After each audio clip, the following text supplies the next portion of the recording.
So you were saying that you were So 19 years old? I started hype. I was 19 years old. I used to participate throughout my high school career. I played basketball and soccer and multiple sports, track and field and baseball. But I participated in a basketball tournament. It was a 3-on-3 men's basketball tournament. And each year during that tournament, the older men would always fight. And when I would observe these altercations, I would notice that it was white versus black or Hispanic versus Arab, and it was all racially driven. It wasn't really about the game of basketball or a bad foul or anything like that. It was racially driven. So when I had graduated high school, I brought all my friends together, and I asked for their support. I wanted to put a 3-on-3 basketball tournament together, but our mission would be different. And my upbringing was extremely diverse, and that's a long story I can leave for a later time. But the mission was to provide a drug-free, violent-free, and diverse athletic environment where we can promote and advocate for unity, acceptance, and tolerance through sports. And this was for adults ages 16 and up. But in order for me to really accomplish this mission of mine, I immediately recognized that we have to teach these kids this mission and the importance of unity and acceptance and support and love for one another. So I worked with a lot of local school districts, 12, and we offered after-school programs, mainly athletic development programs. So using sports for development of any and all goals that these youth have. The values of sports with sportsmanship and hard work and determination and work ethic and being a coachable athlete, things of that nature. But sooner than later, a father or a mother would come to me and say, hey, my son or daughter really isolates, doesn't really socialize very well, or has friends that are either troublemakers or bad influences or even doing drugs if they're in high school. So from those conversations, which we now identified as needs assessments, right? So these are true needs of our community members. I added a whole nother component to Hype Athletics, which is our social service component, which we included tutoring, mentoring, counseling, life skills, reading and math programs, substance abuse prevention, and career development. So we added all these components and integrated them into our athletic services. So you would bring your son or daughter to a soccer or basketball clinic or a league that required them to spend an hour and a half of sports training. Well, that became a 2-hour program, and we incorporated or integrated a substance abuse or life skills topic each time they came. That gained a lot of attention and a lot of support, and we were up to 20 sites. Even the federal government drew attention to what we were working on, and all of our local governments were in support of it. And we gained the support and raised close to $10 million through government grants, local grants, and personal donations, and built our first home here in Dearborn Heights. It's a 100,000 plus square foot facility with classrooms, library, arts and crafts rooms, programs for the disabled and special needs. We've catered to unimaginable individuals in this one facility. I saw the kind of your wall of fame down there with the jerseys on it for some NBA players and stuff. Yeah, many NBA players have come to this location. 4 years ago, I took another location on in the city of Wayne, which is about 10 miles away from here.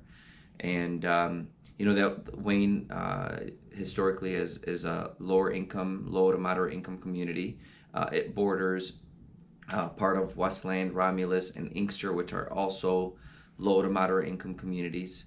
And our services just took off, not even in a jog, in a sprint. They just flew right when we integrated those services to those communities. That facility there is actually larger than this one. And the residents and the families there are extremely appreciative. We've been changing lives since day one. And it would take literally a couple hours to tell you everything that we do, but we have over 300 programs, from drug intervention programs, group therapy programs, vocational training for adults with disabilities, computer training, math, reading, arts and crafts, camp hype, basketball leagues, soccer leagues, travel programs. We just, one of our teams traveled, actually several of our teams traveled to Atlanta for a national tournament for basketball. And our girls 14 and under team just won the national championship there. Oh my so, gosh. we're really, and last weekend we had several teams in Fort Wayne, Indiana for another national tournament. And 2 of our teams placed second place. Oh my. So that's just basketball.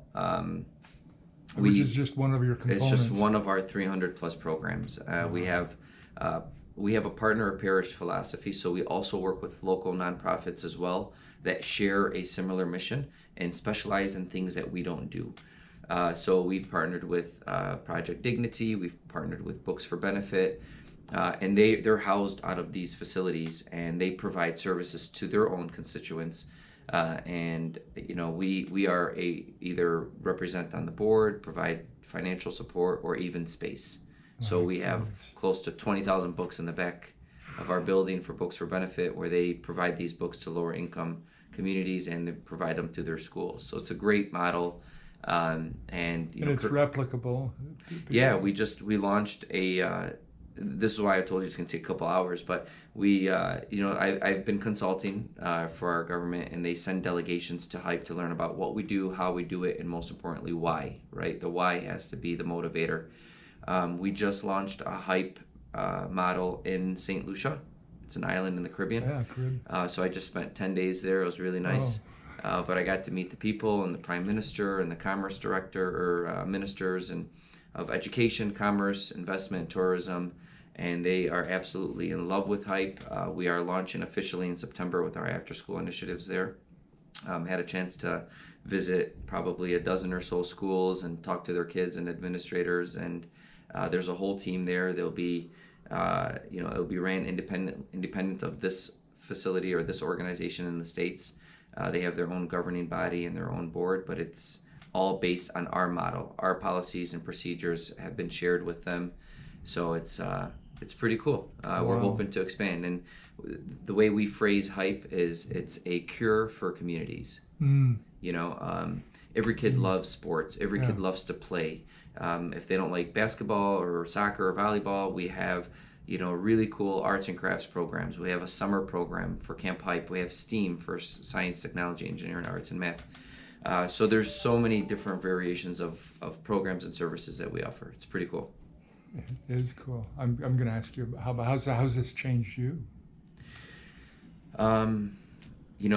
True destiny. You feel? Right? It's absolutely divine. From when I was 12 years old in 6th grade, living in a predominantly Arab community, 1 block away from an all African American community. So my friends were Arab, low-income white kids, and black kids, and these were my friends. But in 6th grade, I was bused to a school in West Dearborn, which is more middle class, moderate to high-income families, and that school was all white kids. And when this school bus of 30 students or 40 students went to this all-white school, we clashed. And we loved to play sports, but we played against each other, not with each other. And it always resulted in fights, and it always resulted in anger and just the wrong mentality. And then in 7th and 8th grade, again, they bused us from East Dearborn to West Dearborn, where I went to Bryant Middle School. But our passion for sports was collected and placed on a football team, and on the basketball team and the track and field team, where other than just basketball, there was no tryout. So we all played together, and we had one common goal, and that was to win. In track and field. So in football, actually, my 7th and 8th grade year, we went undefeated and unscored upon for 2 years. In basketball, undefeated for 2 years. In track and field, the city champs for 2 years. So now we were able to celebrate not only the diversity, but we're able to celebrate the success and the friendship and the appreciation and the support for one another. And that just blossomed into high school. And then post high school, these guys, they're my brothers. It doesn't matter where we're up from, how we grew up, rich, poor, tall, short, Arab, Muslim, non-Arab, Christian, it doesn't matter. We're all brought together for the love of sports. And that relationship just grew. And, as a child, I actually trained all the kids in my neighborhood younger than me how to play sports. Just coincidental. I wasn't like something that I thought I was going to do, but I was one of the better athletes in my neighborhood. And I always trained these younger kids. Was this kind of like, you felt like it was a calling, or was it just what you did? It just flowed. As a matter of fact, I bought my first restaurant at the age of 18. I bought my first home at the age of 18. So I've always been driven to work. I started working at the age of 7 for the local newspaper, the Detroit News. And since then, I've been working for 31 years.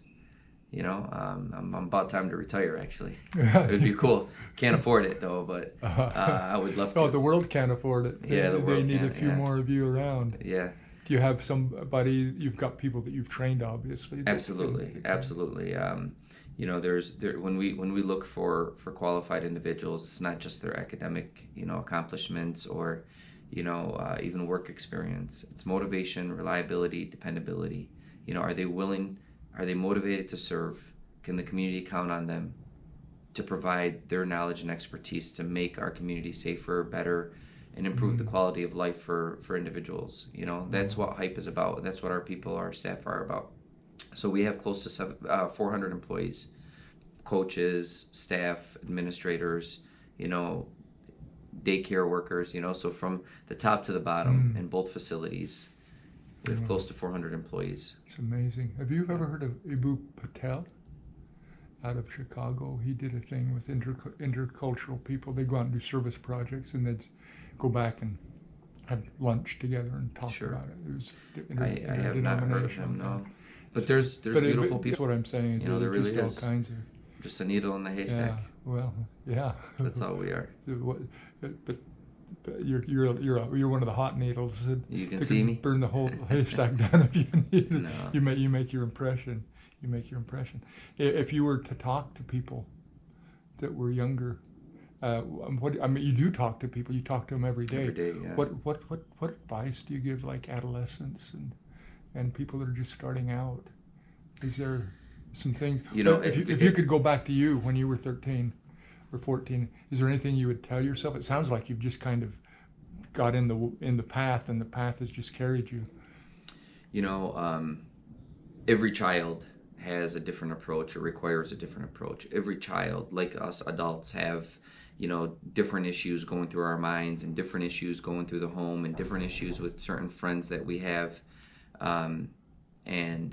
It's just it requires a unique approach, every child. So for generally speaking, when speaking to a child, your advice is vague, right? It's broad. It's stay focused on your family, focus on God, focus on school, focus on who your friends are. You tell me who your friends are, I'll tell you who you are. We categorize this phrase as often as possible to the children. In addition to that,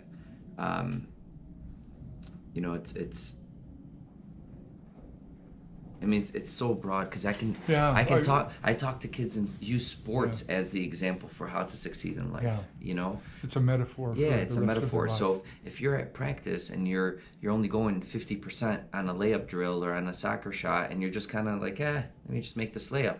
Well, that's how you're going to end up playing in the game. All right, and you got to remember, when you're playing against somebody on another team, that person is going 100% to make this basket during practice, and when they come to the game, they're going to go 100%, and you're going to be caught sleeping. And this is life, right? This is life. It's as open and opportunistic as this life this country and this world offers us. At the same time, it's kind of competitive. Right? I want to do something. If I don't encourage myself and motivate myself to do it, someone else is going to do it, and I'm gonna sit back and watch. And if you really, if you really love what you do, then you can't consider it work.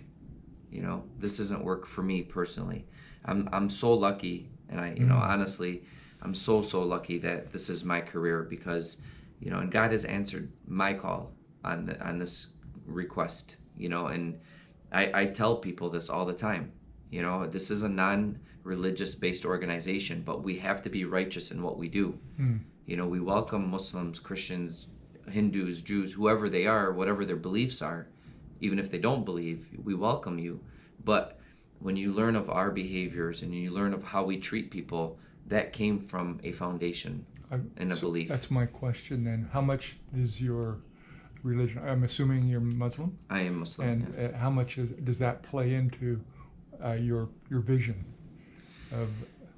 As an individual, a lot. Okay. As an individual, a lot. As an organization, and the services that we cater, all faiths and God in general wants all to live in a good, have a good life, right?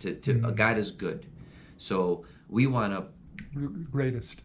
We want to, God is the greatest, of course, but we want to play a little bit of a role and teach our kids, that forgiveness and compassion and mercy and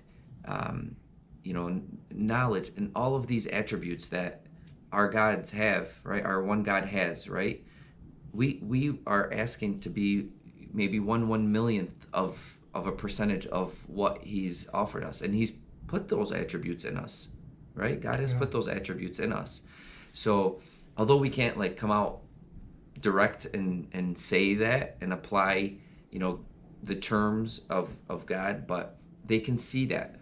They see that because we treat everyone fair, regardless of skin, regardless of religion, regardless of income, regardless of status. We don't care about any of that, However, our country has taught us to be guarded, so many individuals are always on the defense and have their guard up prior to even letting anyone in. You can't. You're talking about the tensions. The Muslim community feels. Muslim and the non-Muslim community. Everybody's the interaction. Even the non-Muslim community. I mean, there's. It's a mentality that's in the country. Absolutely, it is, and it's encouraged. I mean, from media to Hollywood to newspaper to our president to other factions, right, that are just consistently talking about hate, all the negative stuff. Our president can simply change his voice and say, we have to be one loving country, which he's never said once. No. One loving country where all man and all woman respect the dignity, the freedoms, the drive, the ambitions of one another. Which seems to be the core of all religions. It is the core of all religions, yeah. So, again, to answer your question with regards to how do I advise a child, it's, for them, focus on your development, your mental, your cognitive, your emotional, your social, and your spiritual.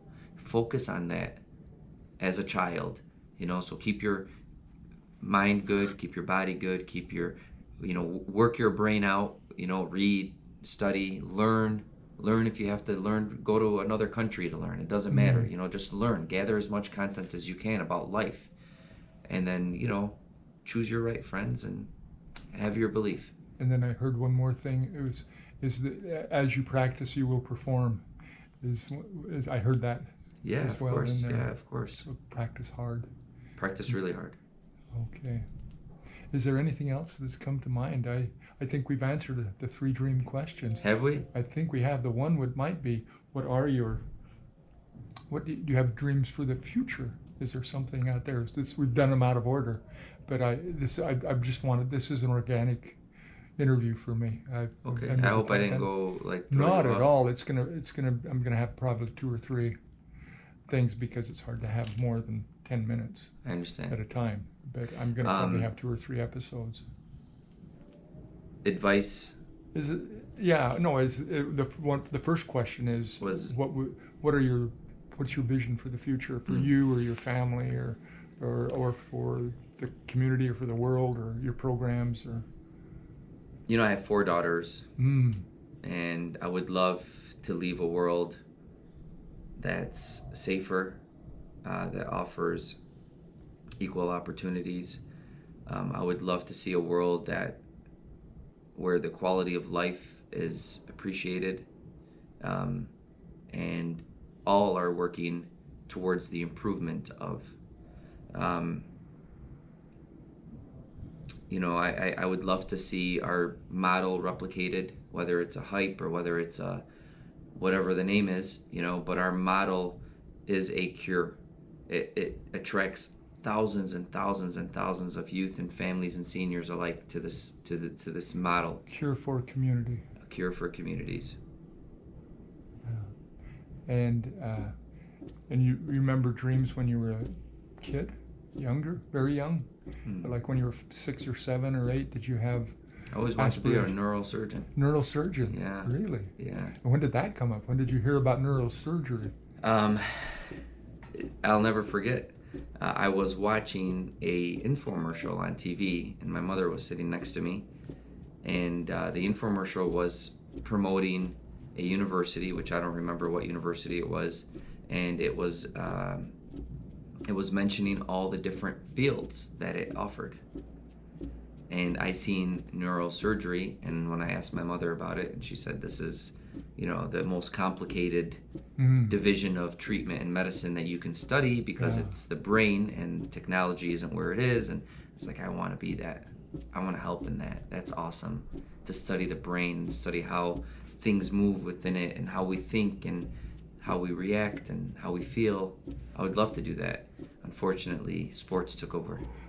Or fortunately, yes, because you're right. The recent research is that the more activities we do, the more we rewire our brain, and so you're rewiring brains constantly here. Well, there's a lot of people that need help in that field, and unfortunately, I didn't become that because I would have been able to help them. Yeah, very cool. Cool. And then we've already talked about advice you would give to the young people. I'm going to stop it.